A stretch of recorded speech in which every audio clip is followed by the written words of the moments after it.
12월 8일 베이징 중난하이의 붉은 벽 안에서 중국 공산당 권력의 정점이라 불리는 정치국 위원들이 모여 정례 회의를 열었습니다. 관례적으로 이것은 매년 연말에 치러지는 가장 중요한 기말고사와도 같은 자리입니다. 한 해의 살림살이를 결산하고 다가올 내년의 기조를 확정하는 자리이기 때문입니다. 신화통신이 발표한 회의 결과가 나오자마자 전 세계의 경제학자와 대형 인플루언서들은 돋보기를 들고 단어 하나하나를 분석하기 시작했습니다.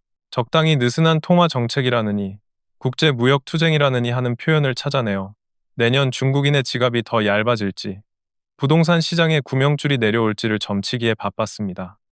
하지만 정치를 전문적으로 분석하는 사람들, 특히 중국 공산당 특유의 불투명한 블랙박스 정치를 오랫동안 관찰해온 사람들의 시선은 전혀 다른 곳을 향하고 있었습니다. 우리는 무엇이 더해졌는가가 아니라 무엇이 빠졌는가를 봅니다. 화려한 경제 용어 뒤에 숨겨진 권력의 공백을 보는 것입니다.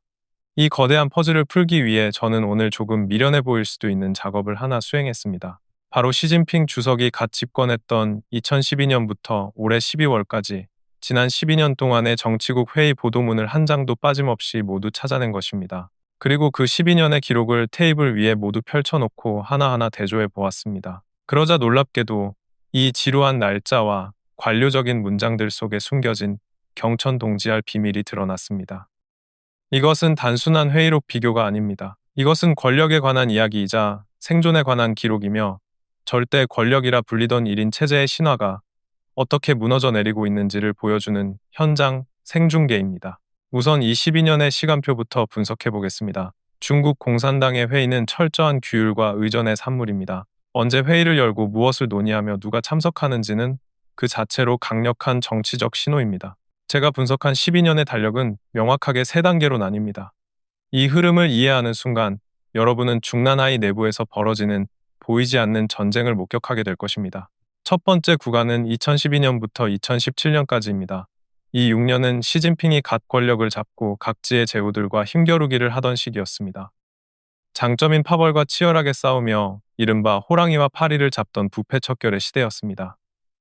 당시 12월의 회의 일정은 매우 규칙적이었습니다. 이른바 단계별 접근법입니다. 2012년을 예로 들어보겠습니다. 시진핑이 총서기가 된 첫 해 12월 4일에 정치국 회의가 열렸습니다.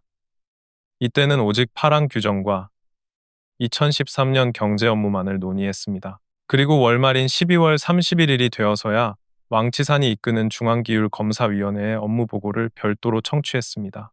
당시 왕치산은 시진핑의 소방수이자 칼날이었습니다. 반부패 운동은 정권의 사활이 걸린 문제였기에 경제와 섞지 않고 따로 상을 차려 대우했던 것입니다.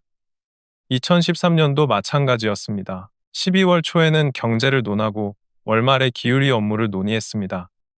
2014년은 권력투쟁이 가장 치열했던 해였습니다. 12월 5일에 경제회의를 했지만 그 자리에서 저우융캉의 심각한 기율 위반 사건에 대한 심사보고를 통과시켰습니다. 거대한 호랑이를 잡았음에도 불구하고 정식 중앙기율검사위원회 연례보고는 월말인 12월 29일까지 기다렸다가 진행했습니다. 이것은 무엇을 의미할까요? 19차 당대회 이전 시진핑의 새로운 시대가 완전히 정착되기 전까지 그의 권력 운용은 층위가 나뉘어 있었다는 뜻입니다. 경제는 경제대로, 당무는 당무대로, 그리고 반부패는 반부패대로 각각 나누어 처리해야 했으며 정치국 내의 다른 세력들과 상의하고 조율하는 과정이 필요했던 것입니다. 하지만 결정적인 전환점이 찾아옵니다. 2018년이라는 연도를 반드시 기억해야 합니다.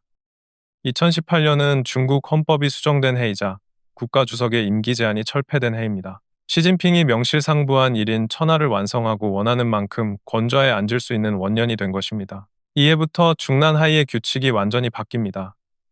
2018년부터 2024년까지 장장 7년 동안 12월 상순의 정치국 회의는 요지부동의 철칙을 따릅니다. 바로 시진핑식 콤보 메뉴의 등장입니다. 회의 전반부에는 경제를 논하고 후반부에는 기율위의 보고를 듣습니다. 그리고 마지막으로 내년 1월 중앙기율검사위원회 전체 회의 날짜를 확정짓습니다. 이것은 대단히 중요한 상징입니다. 돈주머니와 칼자루를 시진핑 한 사람이 모두 손에 쥐었음을 과시하는 의식입니다. 회의는 형식적인 절차에 불과했고 효율은 극대화되었으며 그 누구도 이견을 제시할 수 없었습니다. 2007년은 시진핑 권력의 정점이자 중국 관료 사회가 가장 숨 막히던 시기였습니다.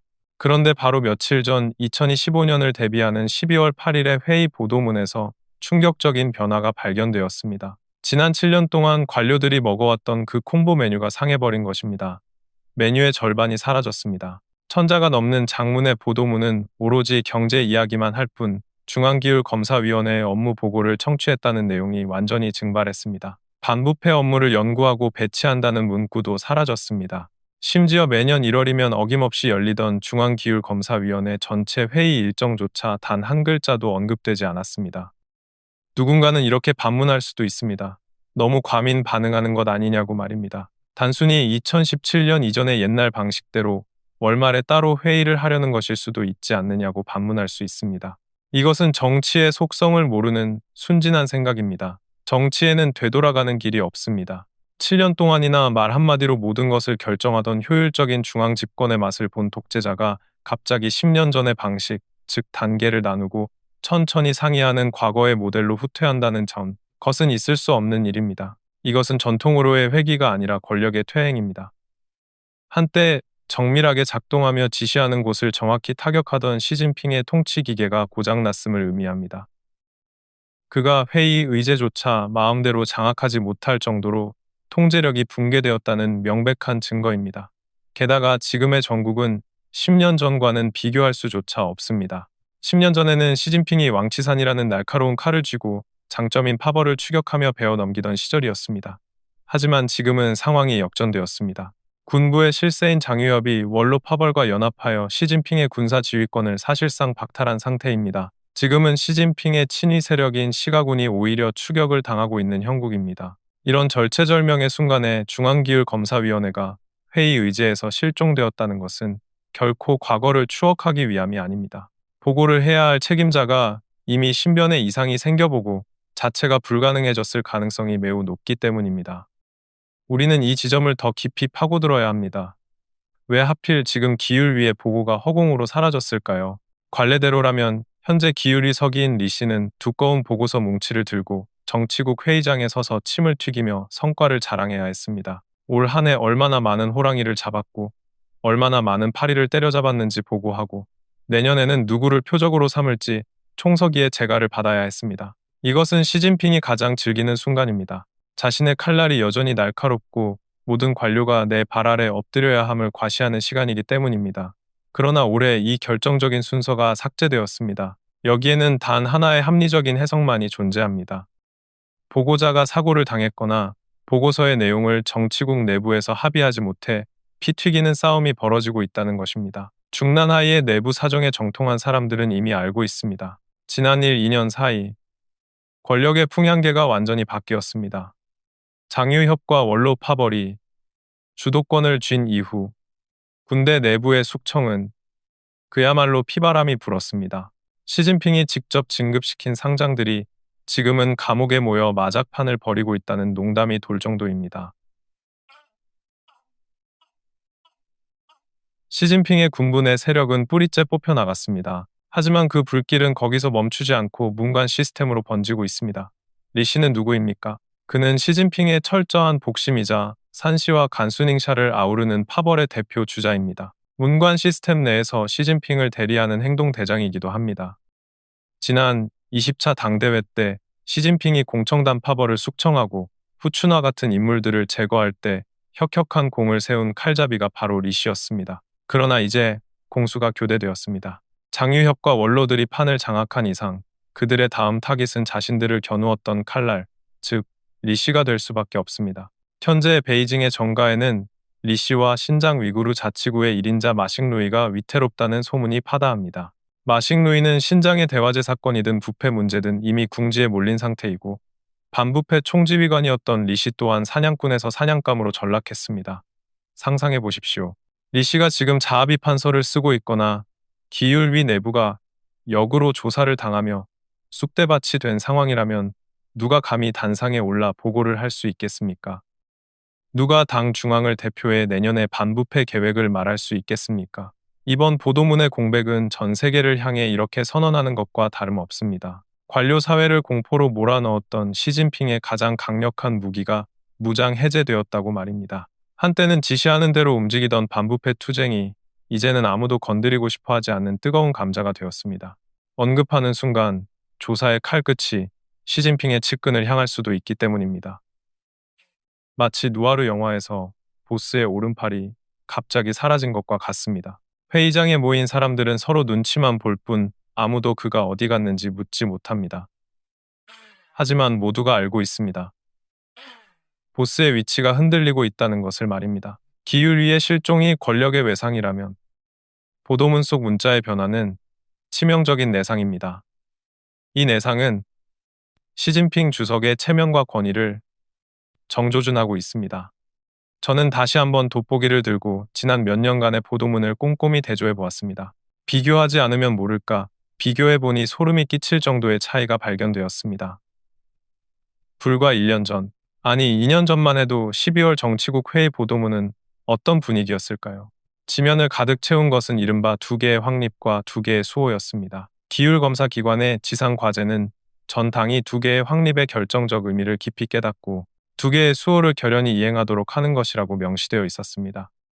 이 두 가지 구호는 지난 몇 년간 중국 관료 사회를 옥죄는 주문이자 시진핑 개인 숭배를 지탱하는 가장 단단한 초석이었습니다. 누구든 이 구호를 외치지 않으면 핵심에 충성하지 않는 반역자로 간주되어 무대에서 내려와야 했습니다. 하지만 어제 발표된 2024년 12월의 보도문을 다시 한번 샅샅이 뒤져보았습니다. 눈이 시릴 정도로 찾아보았지만 그 8글자는 그림자조차 찾을 수 없었습니다. 수천 자에 달하는 긴 문장 속에서 남은 것은 그저 건조하기 짝이 없는 당의 영도를 견지하고 강화한다는 문구와 시진핑 법치 사상을 전면적으로 관철한다는 상투적인 표현뿐이었습니다.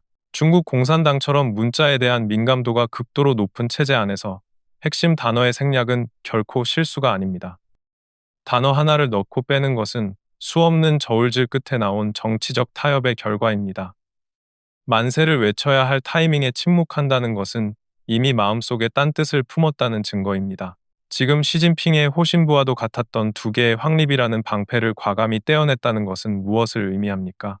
정치적 풍향이 완전히 바뀌었음을 뜻합니다.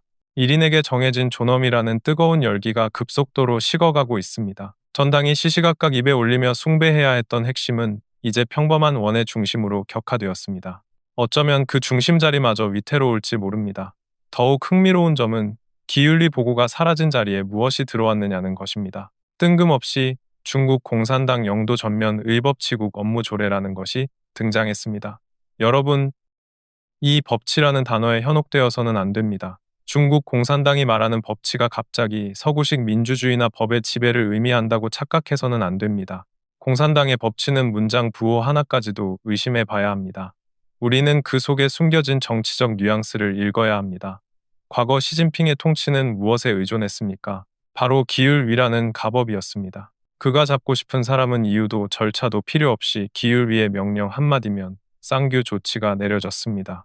그 다음 사법기관으로 넘겨 형식적인 재판을 받게 했습니다. 이것은 철저한 인치였고 말을 듣지 않는 자들을 다스리는 도구였습니다. 그런데 이제 리 씨가 쥐고 있던 그 가법이 말을 듣지 않게 되었습니다. 시가군이 숙청되고 전국의 주도권을 쥔 장유협과 원로들이 이제 법치라는 깃발을 들고 나온 것입니다. 이것은 백성들에게 법을 지키라고 계몽하는 것이 아닙니다. 이것은 시진핑에게 규칙을 지키라고 압박하는 것입니다. 그들은 당이 입법, 법 집행, 사법을 지도한다는 이 절차적 정당성을 이용해 개인의 손에 있던 무소불위의 권력을 집단, 혹은 그들이 장악한 당 중앙으로 회수하고 있는 것입니다. 쉽게 말해, 시 주석, 앞으로는 기분 내키는 대로 리 씨를 시켜 사람을 잡아들이지 마시오. 이제부터는 조례에 따라, 절차에 따라 합시다라는 경고입니다. 법치로 반부패를 대체한다는 것은 제도의 우리 안에 시진핑의 마지막 남은 돌발 권력을 가두겠다는 뜻입니다. 이것은 매우 고단수입니다. 명분도 좋고 실용적입니다. 시진핑 입장에서는 반대할 명분이 없습니다. 법에 따라 나라를 다스리자는데 반대한다면 그것이야말로 독재자의 오명이 될 테니까요. 이 장면은 문화대혁명이 끝난 직후를 연상케 합니다. 당시 끔찍한 숙청에 치를 떨었던 노관부들이 필사적으로 법제화를 외쳤던 것과 흡사합니다. 그들이 원했던 것은 서구의 법치가 아니라 당내의 안정감이었습니다. 다시는 미치광이 같은 권력자 한 사람에 의해 파리 목숨처럼 죽고 싶지 않다는 절규였습니다. 지금 중난하이에 퍼지고 있는 것이 바로 그 안도감을 갈구하는 분위기입니다. 정치적으로 시진핑이 속옷까지 털린 상황이라면 경제는 어떨까요? 마지막으로 경제 성적표를 슬쩍 들여다보겠습니다. 어쩌면 이 엉망진창인 경제 상황이야말로 그의 권력을 붕괴시킨 가장 강력한 촉매제였을지 모릅니다.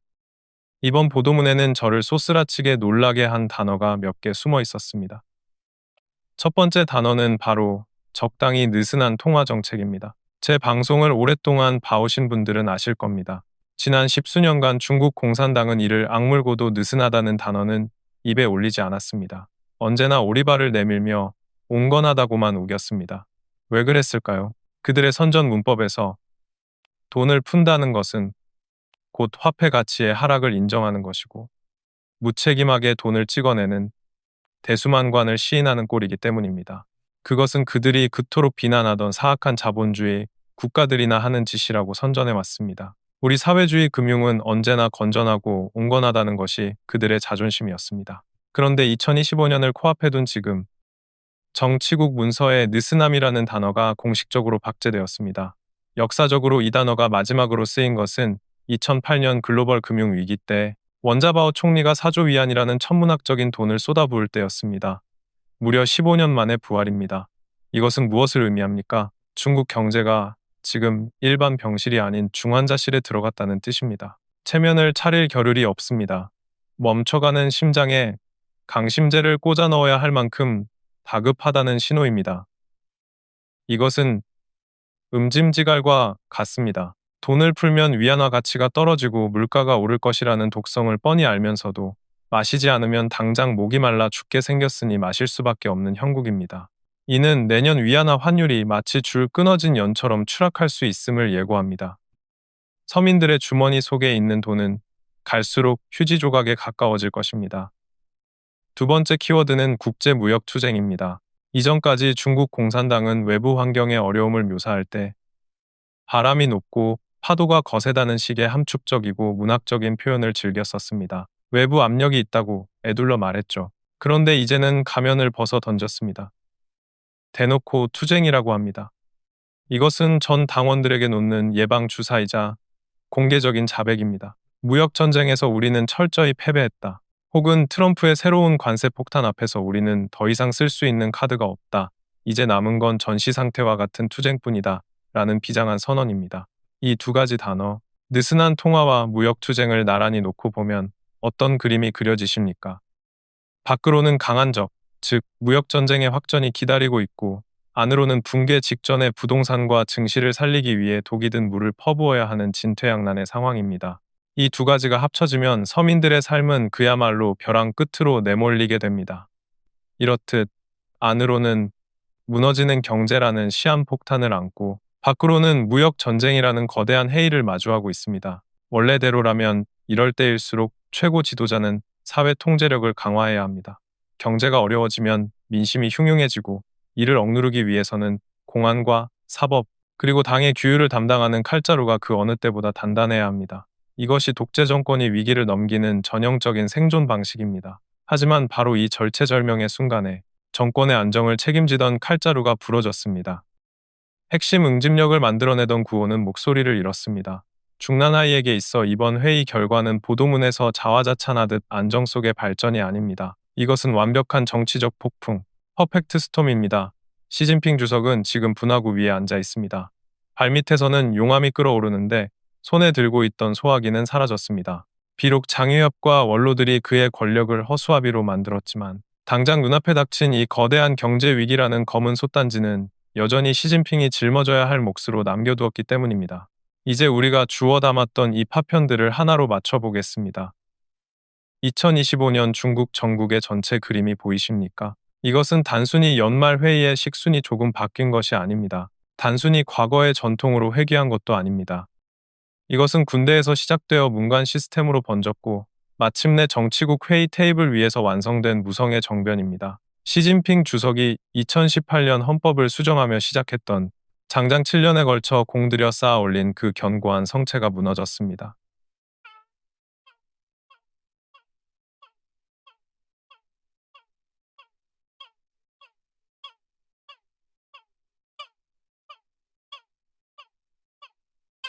경제와 반부패라는 두 개의 바퀴로 굴러가던 1인 독재 체제가 2025년의 겨울 공식적으로 해체된 것입니다. 지금의 시진핑은 마치 이빨 빠진 호랑이와 같습니다. 여전히 그 화려한 의자에 앉아 있고 겉보기에는 맹수처럼 보일지 모릅니다. 하지만 그는 더 이상 군대를 마음대로 지휘할 수 없으며 기울이를 시켜 정적을 제거할 수도 없습니다. 그가 할 수 있는 일이라곤 고작 선전 담당인 차이치를 시켜 인민일보의 고통도 가려움도 느껴지지 않는 밋밋한 사상, 교육용 글을 몇 편 쉽게 하여 표면적인 화려함을 유지하는 것뿐입니다. 그러나 이러한 균형은 매우 위태롭습니다. 권력의 공백은 오래가지 않기 때문입니다. 우리는 이제 다음 장면을 예의주시해야 합니다. 리 씨는 도대체 어디로 갔을까요? 신장의 마식루이는 어떤 운명을 맞이하게 될까요? 그리고 보도문에서 사라진 두 개의 확립이라는 충성 서약이 혹시 다른 문서에서 좀비처럼 되살아날까요? 아니면 영원히 역사 속으로 사라질까요? 이것이 앞으로 우리가 관찰해야 할 관전 포인트입니다. 관례에 따르면 정치국 회의가 끝나면 곧바로 중앙경제공작회의가 열립니다. 이 회의는 보통 텔레비전 화면을 통해 회의 장면이 공개되고 참석자들의 단체 사진이 나옵니다. 여러분, 이제 작은 의자를 하나 가져다 놓고 따뜻한 차 한 잔을 우리십시오. 그리고 저와 함께 그 사진들을 기다려 봅시다.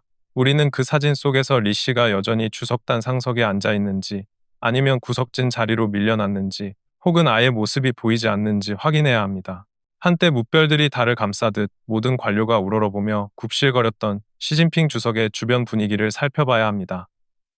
주변 사람들의 표정이 굳어 있는지 아니면 미묘하게 달라졌는지 관찰해야 합니다. 그리고 CCTV의 카메라 앵글이 여전히 시진핑에게 압도적인 단독 클로즈업을 선사하는지 아니면 다른 상무위원들에게도 골고루 렌즈를 나눠주기 시작했는지 분석해야 합니다. 만약 그때 리 씨가 정말로 나타나지 않는다면 혹은 나타나더라도 구석에서 흑빛이 된 얼굴로 앉아 있다면 그리고 두 개의 확립이라는 단어가 여전히 공식 발표문에서 실종 상태라면 오늘 우리의 이 추론은 내일의 헤드라인이 될 것입니다. 중국 공산당의 블랙박스 정치는 붕괴하기 직전이 가장 조용한 법입니다. 겉으로 보이는 평온함 아래서 가장 격렬한 지각 변동이 일어나고 있습니다. 역사는 승자의 기록이라고 하지만 진실은 언제나 디테일 속에 숨어 있습니다. 우리는 그 디테일을 놓치지 않을 것입니다. 오늘 제가 준비한 중난하이의 12월 분석은 여기까지입니다. 우리는 12장의 달력과 사라진 보고서를 통해 권력의 이동을 목격했습니다. 오늘의 분석이 여러분에게 도움이 되셨기를 바랍니다. 복잡하고 안개 속 같은 중국의 정세를 꿰뚫어 보는데 작은 통찰을 드렸다면 더 바랄 게 없겠습니다. 이 영상이 흥미로우셨다면 그리고 앞으로 전개될 이 거대한 정치 드라마의 다음 에피소드가 궁금하시다면 구독과 좋아요를 부탁드립니다. 여러분의 관심은 제가 더 깊은 곳에 진실을 파헤치는 가장 큰 원동력입니다. 주변 지인들에게도 이 영상을 공유해 주십시오. 진실은 알릴수록 힘이 세집니다. 저는 곧 열릴 경제공작회의의 결과를 들고 더 날카로운 분석으로 다시 찾아오겠습니다. 그때까지 평안하십시오. 감사합니다.